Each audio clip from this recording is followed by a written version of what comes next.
Well, the Chicken Sisters, obviously, we know as based on a book, but what really kind of drew you to each of you to this project and being a part of the series version? Well, it's always an honor to be asked to be a part of a New York Times bestseller and a book that's on Reese's book list. But for me, it really was the finding out who the creatives were behind the camera. That it was, one of the writers of Shrinking and the directors from Girls Five Eva and Schitt's Creek and the producer of Younger. I was like, wow. I mean, those shows are just so funny and so edgy, and I was just super jazzed. I mean, I think also particularly I have to add, coming off of strikes upon strikes upon strikes, to not only have a job, but this job was really such an obvious yes. And I think too, it was the chance to work again in Vancouver in the summer, which is an absolutely stunning city. And the crews up there are so great. And we just had this amazing ensemble to pull this off with. And for me, the chance to play Gus, it was a role unlike any other I've ever had, and I jumped at the chance. Genevieve, you talked a little bit a moment ago about kind of like the humor and the heart and kind of the light that's a part of so many of Hallmark series projects, pardon me, and of course the Chicken Sister book as well. Can you both or Genevieve maybe expand a little bit more, talking about kind of the writing and what kind of really stuck out with you or struck with you when both reading the scripts or maybe even reading the books?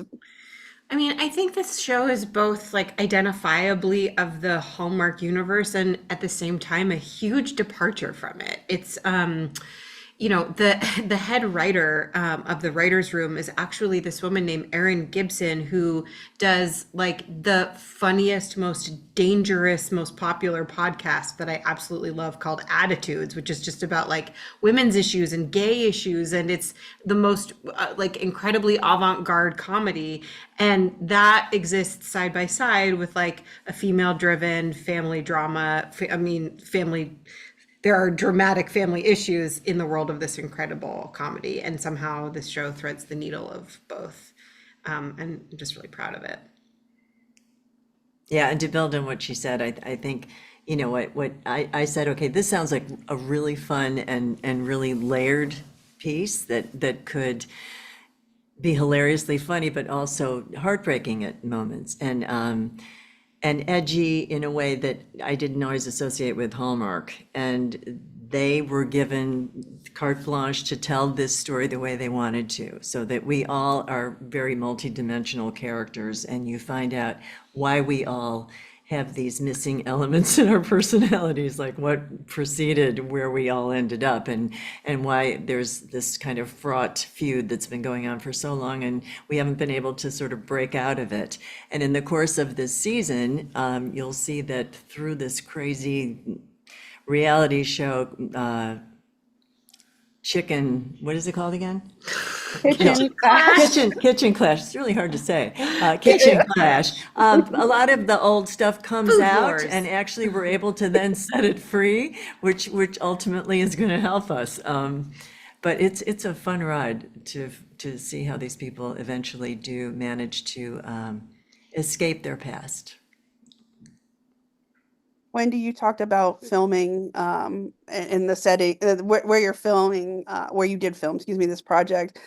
But also a trait of Hallmark projects is quite often the setting sort of feels like a character in itself as well. And of course, we see within this series that it's a Southern family restaurant, both restaurants involved in this war, this fried chicken war.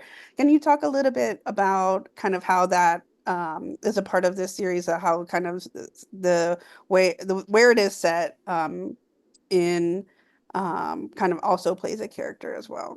Absolutely, it's the fifth character in this, and it was so great to drive into this town where we shot in Fort Stanley. Langley. Oh yeah. Fort Langley. See, this is why I have young people around me.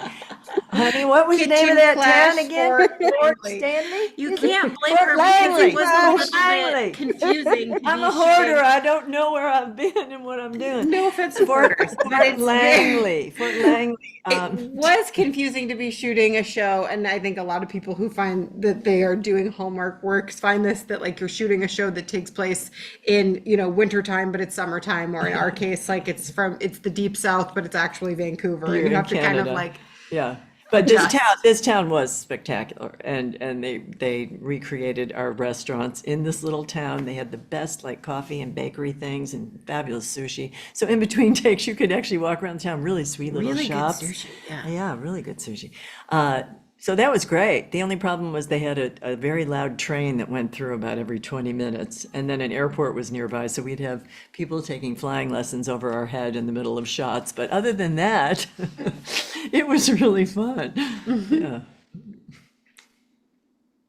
We know this is a series with dueling families with fried chicken restaurants. Um, what kind of set each family apart between the recipes and their dynamics? Well, we are pretty clear up front about what defines a Mimi's girl and what defines a Franny's girl. And Franny's girls are the girls who are wonderful wives and mothers and, God-fearing, well-behaved,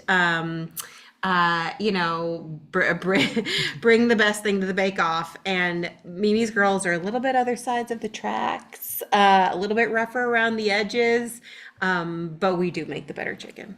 Yes, I agree. I make the better chicken for sure. And we don't follow the rules of civility that the rest of the town does. So No, they get, we tell it so like they, it is. yeah, True Southerners, then. two Southerners. Well, my last question would just be, what do you both kind of hope resonates or lingers with people after watching this really wonderful, beautiful series? I just hope they laugh.